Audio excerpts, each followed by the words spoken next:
오늘 대강절 세 번째 주일을 맞이해서 예언의 말씀 메시아에 관한 고백을 이제 첫째 주에 메시아의 일하심, 둘째 주에 메시아의 성품, 그리고 오늘 메시아의 보좌로 함께 은혜를 나누고자 합니다.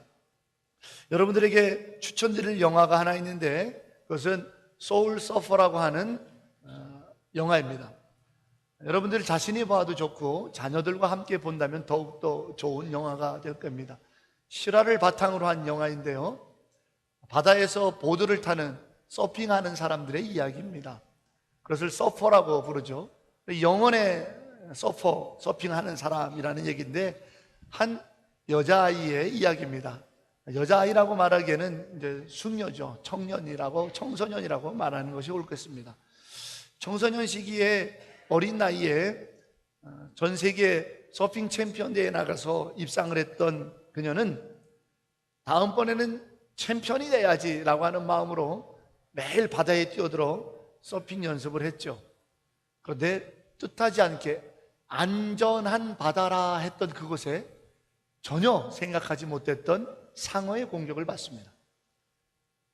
한쪽 팔을 물렸는데 그만 정신없이 도망쳐 나오는 사이에 보니까 한쪽 팔이 완전히 절단이 됐고, 그리고 거기에서부터 피가 쏟아져 나오기 시작하는데 몸에 있는 혈액의 60%가 출혈이 돼서 더 이상 살 수 없다라는 판정을 받죠. 그러나 투병하는 가운데 기적적으로 목숨을 구했습니다. 목숨을 구하는 과정도 너무 힘듭니다. 혈액이 다 빠져나가니 면역이 무너져서 질병에 감염될까 봐 무균실에서 고통을 받으며 긴 시간 동안 투병을 하게 되죠. 그리고 나서 건강하게 퇴원하고 났더니 덩그러니 남은 것은 한쪽 팔을 잃어버린 불편한 자신의 몸이었습니다. 청소년 시기에 자기의 서퍼로서의 자기 꿈이 꺾인 것도 엄청난 큰 상처가 될 겁니다. 자기의 노력이 부족해서 자기의 꿈이 꺾인 게 아니고 불의의 사고로 인한 일이니 하나님을 원망할 만도 합니다.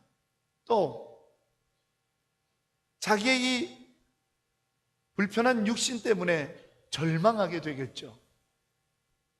뿐만 아니라 전에는 그렇게 사랑하고 좋았던 바다에 뛰어들지 못하는 거예요. 왜? 트라우마 때문에. 늘 자기 꿈을 펼쳤던 그 바다인데 그 바다에 들어가질 못하는 거예요. 너무 고통스러운 삶을 사는 거예요. 너무 아픈 인생을 사는 거예요. 물론 그녀의 삶이 영화화하게 된 것은 그것을 극복하고 월드 챔피언이 되었기 때문에 그 아름다운 인생의 고난과 고통을 극복하는 과정을 영화로 담아서 많은 사람들에게 희망을 전달하고는 있습니다. 축구 선수에게 두 다리가 필요하듯이 이 서핑을 하는 서퍼에게는 두 팔이 반드시 필요합니다. 왜냐하면 일렁거리는 파도, 어떻게 움직이게 될지 모르는 파도에서 그 보드 하나 위에 중심을 잡기 위하면 양팔이 균형을 잡아줘야 되거든요. 그러는 고난 가운데서도 자기의 인생을 헤쳐나가는 담대한 아주 강한 한 숙녀의 모습을 영화를 통해 보며 그녀의 삶을 통해 읽어보게 됩니다. 이 아침에 이 영화의 소식, 실화를 바탕으로 하는 이 여인의 모습을 여러분에게 그려드리는 이유는 우리도 이와 같은 불의한 고난이, 우리도 이와 같이 예상하지 못했던 고통이 있기 때문입니다. 인생의 삶의 여정에는 누구나 다 이 고난과 친구 삼아 가야 될 기간이 있습니다. 그것이 한정된 기간도 아니고 정해져 놓은 기간도 아닙니다. 어릴 때일 수도 있고 노년일 때도 있습니다. 중년일 때도 있고요. 그 기간이 평생일 수도 있고 어느 짧은 특정한 기간일 수도 있습니다. 그러나 그것은 다를런지 모르지만 누구에게나 다 이와 같이 힘든 고통이, 고난이 있다는 거죠. 그게 인생이죠. 그게 사는 거죠. 그거를 지울 수가 없더라는 겁니다. 미국 샌프란시스코 동쪽에 알가트라즈라고 하는 감옥이 있습니다. 섬이죠, 사실은. 그 섬은 해변가에서 얼마 떨어지지 않았습니다. 그래서 육안으로도 볼 수 있고 요즘은 관광 코스가 되어 있습니다. 예전에 더 락이라고 하는 영화가 그 알바카로스라고 하는 감옥을 배경으로 하는 영화로 나온 적이 있습니다만, 악명 높은 흉악범들이 거기에 갇히죠. 왜? 절대로 탈출할 수 없는 감옥으로 유명하기 때문입니다. 해변가에서 얼마 떨어져 있지는 않지만 특별히 예측할 수 없는 방향으로 너무 급류로 돌고 돌기 때문에 그 바다에 뛰어들었다가는 아무리 수영을 자신하는 사람들조차도 살아나올 수 없는 바다이기 때문입니다. 그래서 그 감옥에 들어가게 되면 죄수들을 맞이하는 환영의 문구가 이렇게 써져 있답니다. 당신이 이 섬에서 나갈 수 있는 유일한 길은 도망가는 것이 아니고 바닷물에 뛰어드는 것이 아니고 당신 자신이 변화되는 길뿐입니다. 실제로 그 감옥의 역사에 한 명도 탈출을 성공한 사람이 없고 다만 4명의 죄수가 사라졌답니다. 실종이죠. 바다에 뛰어들었는데 시체를 아직 찾지 못했다. 그만큼 한 명 없습니다. 저는 오늘 이 2가지 이야기를 여러분에게 들려드린 그 본질은 우리도 이 한 번 갇히면 헤어나올 수 없는 인생의 감옥이 있더라는 겁니다. 없습니까? 아니요, 있습니다. 어린 소녀가 꿈을 잃어버리고 트라우마에 걸리고 고통받고 낙심했던 바다와 같은 불의의 사고가 있습니다. 빠져나가기 어렵더라고요. 내 힘으로 빠져나갈 것 같았습니다. 알바카로스 그 섬, 그 감옥에 써져 있는 것처럼 당신이 변화되면 나갈 수 있다. 정말일까요? 왜? 변화될 가능성이 제로이기 때문에 그런 말이 있는 거죠. 변화될 수가 없어요. 사망이요, 마귀가요, 우리를, 여러분, 개미지옥이라는 걸 압니까? 개미지옥은 개미가 빠지면 절대로 빠져나올 수 없고 잡아먹히는 트랙, 함정을 개미지옥이라고 말합니다. 허우적거릴수록 밑으로 빨려 들어가지 도저히 올라갈 수 없는 모래구멍을 개미지옥이라고 부릅니다. 그것이 바로 오늘 우리들을 감싸고 있는 흑암입니다. 오늘 이사야 선지자가 인생들에게 있는 그 고통과 어둠, 아픔, 인생들에게 있는 그 눈물의 고난을 흑암이라고 표현하고 있는데, 그것이 바로 우리 인생에 늘 동행되어 있다는 겁니다. 나는 아니라고 말할 수 있나요? 아닙니다. 창세기 13장에 보면 아브라함과 그의 조카 롯이 헤어지는 모습이 나옵니다. 조카 롯이 소돔과 고모라가 있는 소알 땅을 보면서 거기가 에덴 동산 같고 애굽 땅 같아서 그것을 택하죠. 성경에 이렇게 기록되어 있습니다. 롯이 소알 땅 평지 성읍에 머무르다가 그가 차츰 조금씩 자기의 장막을 옮겨 마침내 소돔 땅 안으로 들어가더라. 그런데 그 다음에 뭐라고 기록되어 있냐면 소돔 사람들 그 땅은 악하여서 여호와 앞에 큰 죄인의 땅이었더라. 이게 우리 인생의 개미지옥인 거예요. 한번 그 고난과 고통, 원망과 불평, 한번 믿음 없는 시련에 덥석 물리게 되면 조금씩 빨려 들어가는데 여호와의 보시기에 가장 악한 그 지경까지 가더라는 겁니다. 여러분, 열왕기 상하, 역대기 상하에 있는 왕들의 이야기를 아십니까? 이스라엘의 왕들이 왕위에 오를 때에는 그에게 하나님의 기대가 있기 때문에 왕으로 하나님이 기름을 부으신 거죠. 이스라엘의 왕의 자리에 올라갈 때는 하나님께서 그를 통해서 하실 일이 있기 때문에 그를 왕에 세운 거죠. 그런데 어떻게 됐습니까? 권력의 맛에 취하기 시작하니까 헤어나오질 못합니다. 쾌락의 맛에 취하기 시작하니까 헤어나오지 못하게 됩니다. 더 악하게, 더 죄에, 더 참혹하게, 더 인간 말종의 모습으로 빠져들어가는 왕들의 기약을 우리는 성경을 통해 똑똑하게 볼 수 있습니다. 그게 내 모습은 아닌가요? 나는 아니라고요? 아니요, 아닙니다. 그게 나입니다. 그게 나예요. 내가 변화되려고 하지만 여러분에게 묻기 원합니다. 이제 2주 앞에 놔둔 2016년 연초에 세웠던 계획들 어떻게 되었습니까?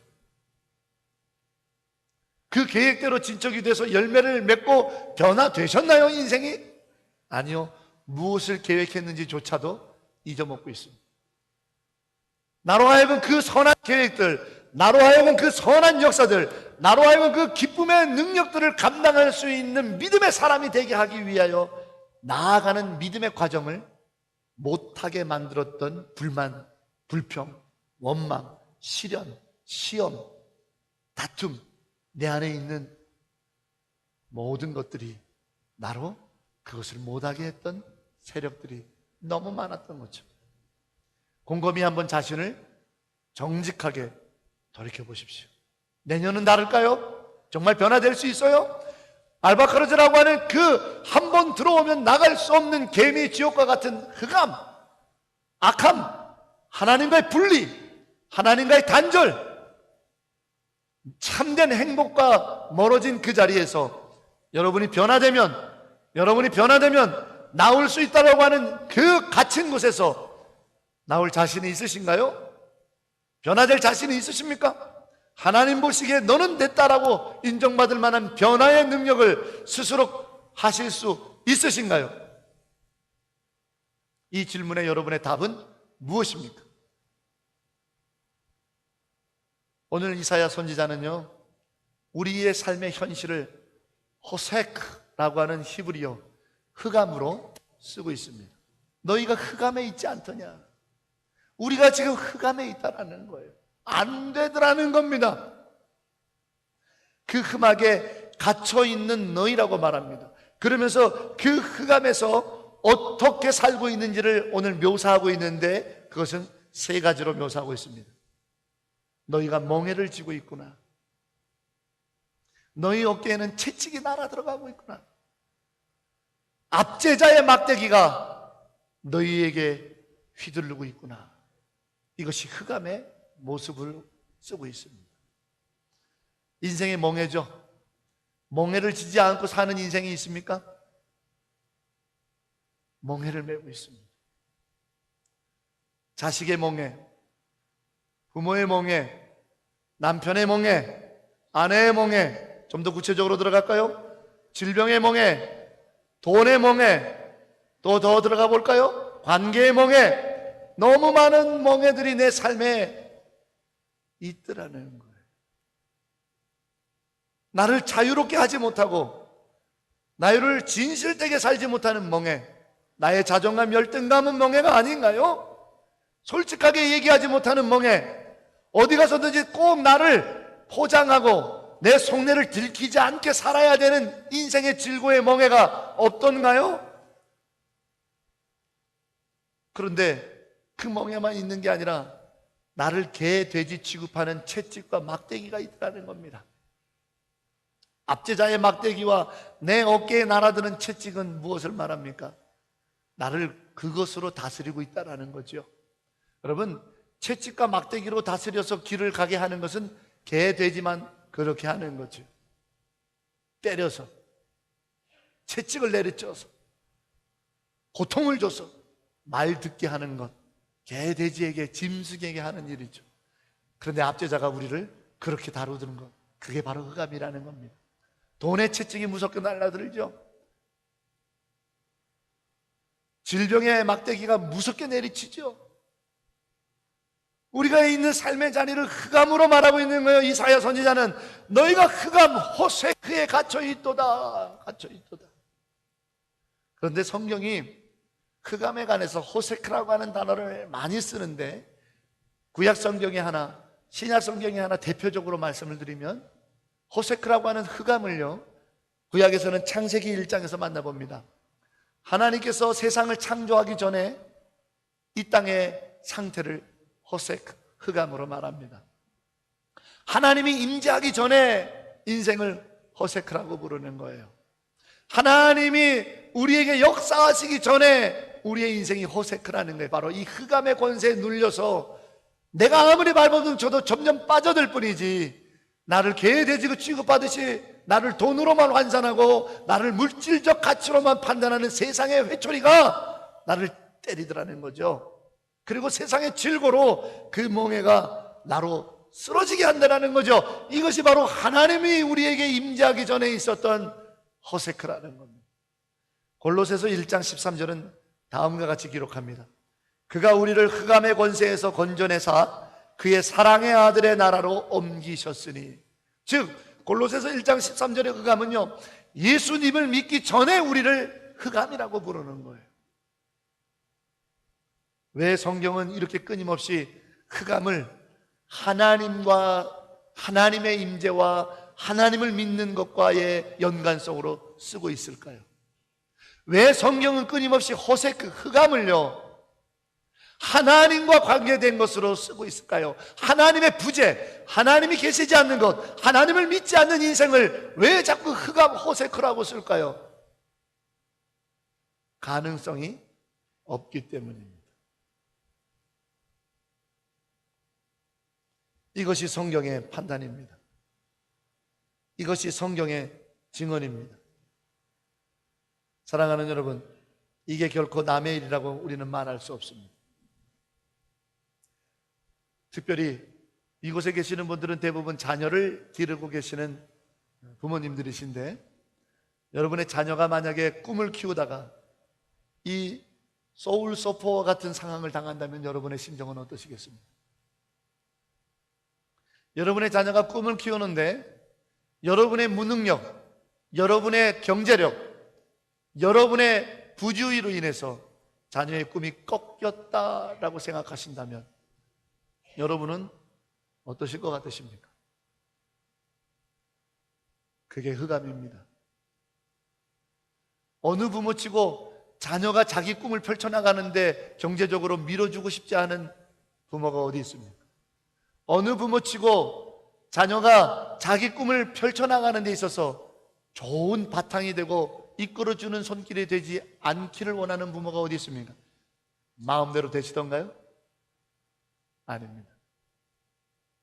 그게 내 어깨에 날아든 채찍이고 그것이 나를 압제하는 막대기, 흑암입니다.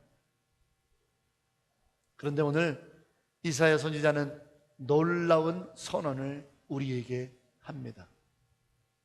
그 흑암의 땅에 한 아이가 태어났는데, 우리 눈에 보이기에는 아기지만 그분의 아들이더라. 한 아들로 태어났다. 하나님의 아들로 태어났는데 우리의 눈에 보이기에는 아기더라. 그가 이 땅에 오셨는데 그는 누구냐? 평강의 왕이요, 영존하신 하나님이요.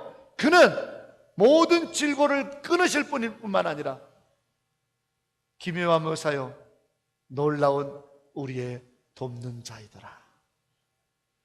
오늘 이 이사야의 메시아 예언을 우리의 삶의 자리인 흑암과 함께 들여다보면서 우리가 이 흑암을 벗어날 수 있는, 우리가 이 인생의 질고의 고난 속에서 승리의 노래를 부를 수 있는 것이 무엇인가? 그것이 바로 메시아의 보좌에 우리가 나가는 길이라는 사실을 이 아침에 저는 여러분에게 은혜의 말씀으로 선포하기 원합니다.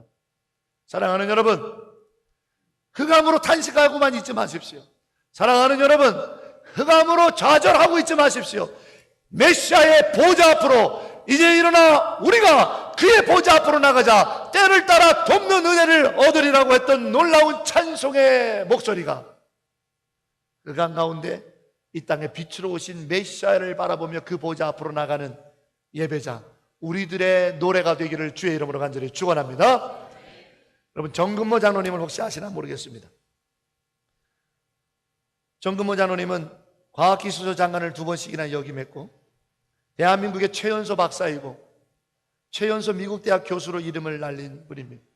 24세에 미시간 주립대학에서 박사학위를 받고 그 해에 플로리다 대학에서 교수로 임용받은 분입니다. 24세에 그가 한참 카이스트, 우리나라에 있는 카이스트 대학을 정말 탄탄한 반석 위에 세우기 위해서 애를 쓰던 과학자의 삶을 살던 그때에 1974년 잠시 미국에 들렀는데 10살 된 아들이 진우인데 큰 통증으로 떼굴떼굴 굴르는 거예요. 놀라서 병원으로 그 아이를 데리고 뛰어갔습니다. 그때 의사가 호통을 치면 왜 지금 왔습니까? 이거는 아동학대죄로 고발할 정도라고 큰 소리를 치는 거예요. 찬찬히 그 이야기를 들어보니 이 아이의 신장이 뭉그러질 대로 뭉그러져서 만성 신장염이 돼서 더 이상 회복될 수 없는 지경에 이르렀다는 거예요. 길어야 5년 콩팥이 기능하겠네요. 이 아이가 15살 정도가 되면 더 이상 살 수 없을 겁니다. 너무 늦었습니다. 손 쓸 수 없습니다. 이것이 의사의 최종 판단이었습니다. 절망이죠. 차라리 내가 그랬으면. 우리 부모들은 같은 심정이시잖아요. 차라리 내가 5년만 더 산다면. 그런데 10살 난 아들이 5년밖에 못 산다는 거죠. 절망과 탄식 가운데 내가 나라와 민족을 위해서 이 지경이 되도록 뛸 동안 자식을 돌보지 못했는데 원망하고 죄책감 속에 있을 때 누군가 노크를 합니다. 정신없이 그의 손에 붙들려서 간 곳이 처음 찾은 예배당입니다. 나는 과학자예요. 나는 과학적으로 증명이 되지 않는 건 믿지 않아요. 그래서 애국가를 부를 때도 하나님이라고 발음하지 않고 보편적으로 그냥 하늘이라고 해서 하느님이라고 불렀던 정금모 박사는 그 순간 큰 소리로 고백합니다. 하나님, 나의 이 고통에 당신이 있었으면 좋겠습니다. 내 아들의 고통에 당신이 개입하셨으면 좋겠습니다. 뜨거운 눈물을 흘리며 살려달라고, 당신이 하나님이신 것을 믿겠다고, 이 아들의 고통 속에 함께 해달라고 울부짖기 시작하고 신앙생활을 하게 되었습니다. 5년밖에는 살 수 없다고 했던 아들 진우군은 그 후로 26년을 더 살아 그 만성 신장염을 앓고 있다는 사실을 알고도 결혼한 며느리와 살고 아이를 낳고 26년을 더 살다가 하나님의 부름을 받고 천국에 먼저 갔습니다. 아들이 천국으로 갈 때에 아버지 정금모 장로님에게 이렇게 고백했다고 합니다. 아버지, 이 땅에서는 아버지가 먼저 오셔서 나를 위하여 많은 것들을 준비해 주셨는데 천국에서는 제가 먼저 가니 아버지를 위해서 제가 할 수 있는 준비를 하겠습니다. 천국에서 뵐게요. 그 후로 정금모 장로님은 청소년들과 청년들을 위해서 헌신하며 모든 집회에 참여하고 후원자가 되고 기도자가 돼서 참 많은 사명을 감당해 왔고 지금도 하고 있습니다. 그가 말합니다. 오늘 내 암흑의 자리에 주님이 오셨으면 좋겠습니다. 나는 하나님을 잘 모릅니다. 그러나 내 삶은 너무 암흑입니다. 호세크, 내 삶은 너무 고통입니다. 내 아들은 죽어갑니다. 내 삶이 고통스럽습니다. 필요합니다. 당신이. 내가 당신에게 갈 수가 없거든요. 내가 하나님의 보좌가 어딘 줄 알아요. 내가 하나님이 어디 계신 줄 모르니 내가 당신께 갈 수 없으니 내가 할 수 있는 한 가지, 하나님, 당신이 내 고통 가운데 찾아와 주십시오. 그거밖에는 할 게 없는 거예요. 그거밖에는 외칠 게 없는 겁니다. 그렇습니다. 오늘 이사야 선지자는 외치고 있어요. 너희의 삶이 암흑이라, 흑암이라, 호세크라. 너의 어깨는 삶의 질고의 멍에가 메어져 있고 너의 그 어깨에는 그 무서운 채찍이 날아들어 너의 살점을 뜯어먹고 너를 개, 돼지 취급하며 압제자가 막대기를 들고 너를 휘두르치리라. 이것이 너의 흑암이라, 고통이라, 고난이라. 그러나 걱정하지 마라. 너희의 그 흑암 가운데로 하나님의 아들 한 아기가 오시리라. 여러분, 우리가 이 흑암에서 벗어날 수 있는 유일한 방법은 나의 변화가 아닙니다. 내 고난 가운데 메시아가 오시면 됩니다. 우리는 그분이 어디 계신지 모르니까 찾아갈 길이 없습니다. 우리는 하늘 보좌가 어딘지 모릅니다. 그러나 우리의 흑암 가운데 그 메시아가 오신다면, 나의 흑암의 인생 가운데 메시아의 보좌가 나의 삶 가운데 있다면, 할렐루야, 내 삶은 달라집니다. 할렐루야, 압제자의 막대기가 꺾어집니다. 할렐루야, 나를 내리치는 삶의 질고의 채찍이 빼앗겨져서 더 이상 나를 괴롭히지 않게 됩니다. 나는 바라보고 소망하고 나는 찬송하게 됩니다. 오늘 이사야 선지자는 말합니다. 하나님의 보좌가 얼마나 위대한 보좌이겠습니까? 그러나 하나님께서는 그 보좌를 떠나 당신의 보좌를, 당신의 이 땅을 다스리는 통치의 보좌를, 이 땅, 나의 삶의 질고, 나의 연약함, 나의 병듦, 나의 부족함, 나의 죄된 삶의 자리에 메시아는 당신의 보좌를 옮기셨다. 왜? 우리가 그 보좌 앞에 나아갈 수 있도록. 이 사실을 사도 바울은 빌립보서 2장에 이렇게 기록하죠. 너희 안에 이 마음을 품으라고 그리스도 예수의 마음이니 그는 근본 하나님과 본체이시나 하나님과 동등됨을 취하지 아니하시고 높고 높은 하늘 보좌를 떠나 낮고 낮은 죄인의 모습인 이 땅에 아기의 모습으로 오셨도다. 왜요? 우리가 그 메시아의 보좌에 나아갈 수 있도록. 사랑하는 여러분, 거기에 소망이 있습니다. 거기에 생명이 있습니다. 거기에 능력이 있습니다. 오늘 우리의 흑암은 문제가 되지 않습니다. 탄식은 문제가 되지 않습니다. 눈물 괜찮습니다. 오늘 우리의 흑암의 자리에 메시아의 보좌가 있음을 믿으시기를 축복합니다. 그분이 여러분의 고난 속에서 오셨다고요. 메시아는 먼 곳에 계셔서 에헴하며 우리를 판단하고 계시는 심판자가 아닙니다. 메시아는 나의 고난 가운데 찾아오셔서 나로 하여금 그분의 보좌에 오를 수 있도록 나를 찾아오신 분이시랍니다.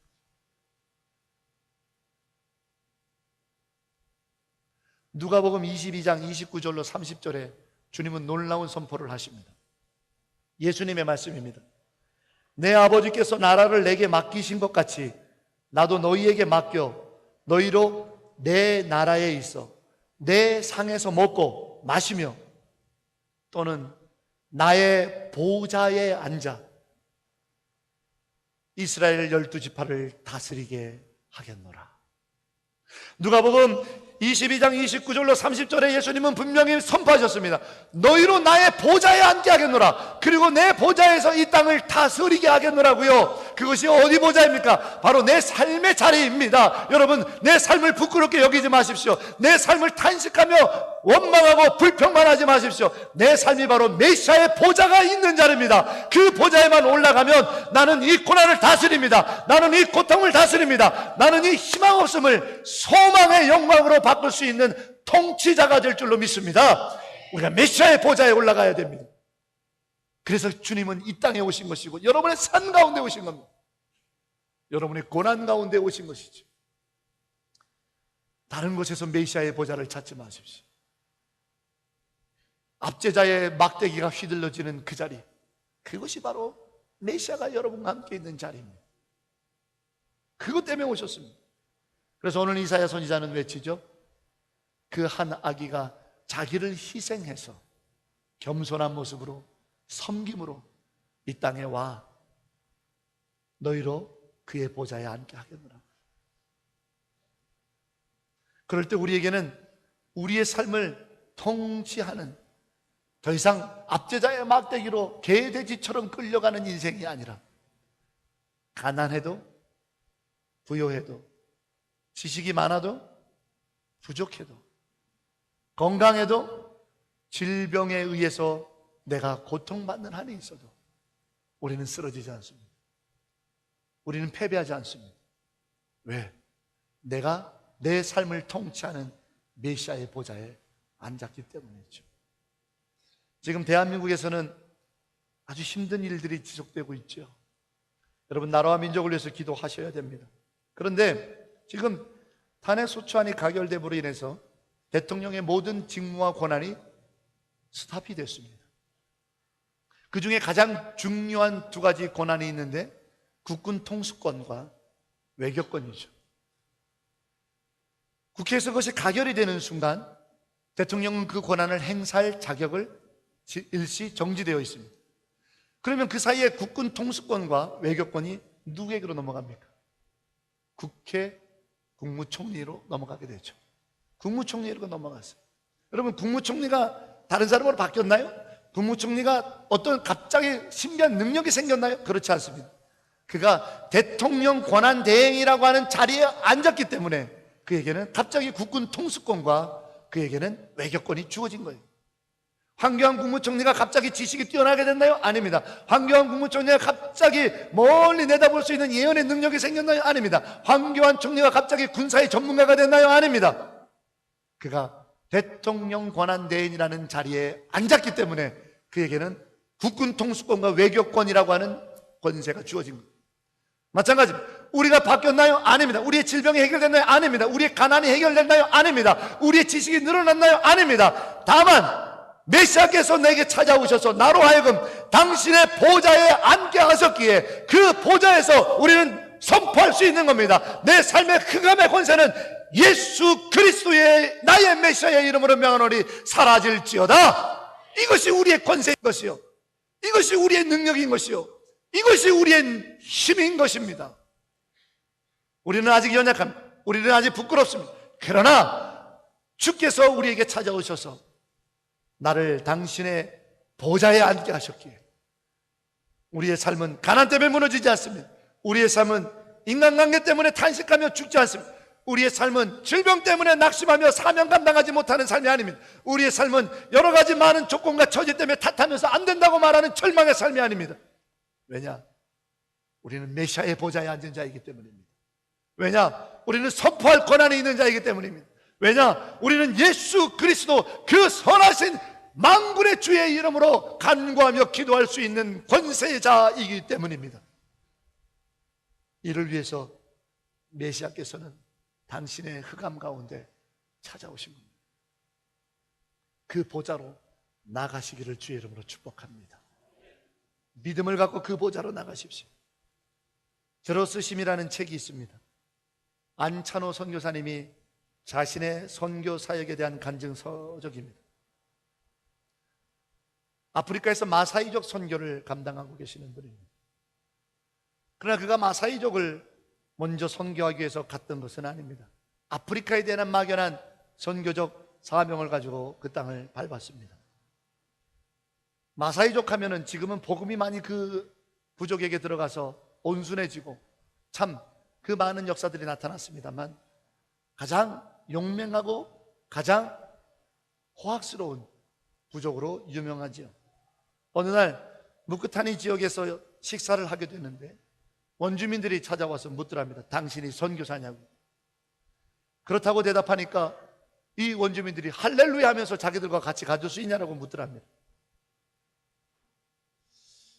그 외침에 차마 거절할 수 없어서 그 아프리카 땅 생소한 땅에 처음 보는 원주민들을 쫓아갔더니 얼마쯤 가다 보니까 같이 동행하던 아프리카 그 현지 전도사님이 선교사님 나는 못 갑니다 그러더랍니다. 왜요? 그랬더니 말을 못 하더랍니다. 나중에 알고 보니 마사이족 부족의 경계로 들어가니까 겁나서 못 들어가겠다라는 거예요. 그때만 해도 마사이족이 복음화되기 전이기 때문에 아주 무서운 족으로 유명했던. 알지 못했더니 안창호 선교사님은 주여 당신 뜻대로 되소서. 내 생명 어차피 당신에게 맡겼는데 어딜 간들 못 가겠습니까? 당신이 나의 순교의 피가 필요하다면 그렇게 사용하십시오. 나는 주님과 함께 있습니다. 주님이 나와 함께 있습니다. 바로 주의 메시아의 보좌에 앉은 믿음의 능력자로 예수의 이름으로 기도하고 나아갔습니다. 담대하게 나갔습니다. 갔더니 그 마사이족 추종들과 회의를 하는 자리에 가게 됐대요. 도대체 못 알아듣는 말, 왜 통역하고 있었던 그 현지 전도사님이 다 도망갔으니까 못 알아듣던 말을 하도 해대더래. 그래서 도대체 뭐라고 대답해야 되나 나에게 묻는 것 같은데 안찬호 선교사님이 가만히 기도하면서 있다가 보니까 자기가 제일 잘하는 영어 단어가 생각이 나더래요. 내가 이 단어는 확실히 알지. 그래서 yes, yes 하고 대답했답니다. 그 다음에 한참 대답하고 났더니 저들이 막 고민하다가 또 뭐라 물으면서 이번에는 창을 쾅쾅 치면서 묻더랍니다. 예수 다음에 뭘 잘 알죠? 네. 노, 노라고 대답을 했더랍니다. 그랬더니 또 한참 고민을 하더니 이번에도 뭐라고 얘기하더랍니다. 그 다음에 더 이상 뭐라고 할 말이 없어서 동그랗게 손을 펴하면서 오케이! 협상이 끝난 줄 알고 얘기했더니 추장이 오더니 퇴하면서 가래침을 얼굴에다 뱉더래. 도저히 이 부족에 대해서 전혀 알지 못했던 선교사님은 어떻게 하면 좋을까 그러는데 그 가래침이 갑자기 타고 들어오니까 욱 해서 자기도 가래침이 나와서 에라 모르겠다 퇴 뱉었답니다. 그랬더니 이 마사이족 추장이 다가와서 뽀뽀를 하고 얼굴을 비비고 그때부터 그를 귀한 손님으로 맞아들여서 그가 하는 말을 귀담아 듣고 같이 살면서 마사이족의 역사적인 복음의 영광이 시작이 됐답니다. 나중에 도대체 무슨 얘기인가 하고 물어봤더니 첫 번째 예스 할 때 질문이 뭐였냐면 당신이 선교사인데 정말 우리 부족에 오게 돼서 당신이 그걸 하게 되면 죽을 수도 있다고.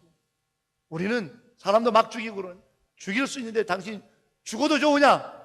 그 질문에 아무 생각 없이 예스를 한 거고, 두 번째 지금이라도 좋은 말 할 때 돌아가라 하고 꽝꽝 쳤더니 노라고 대답을 한 것이고, 그럼 이제부터 우리 부족에 진짜 들어갈 건데 한번 들어가면 못 나간다 괜찮으냐라고 마지막 질문을 했더니 yes, okay 한 거죠.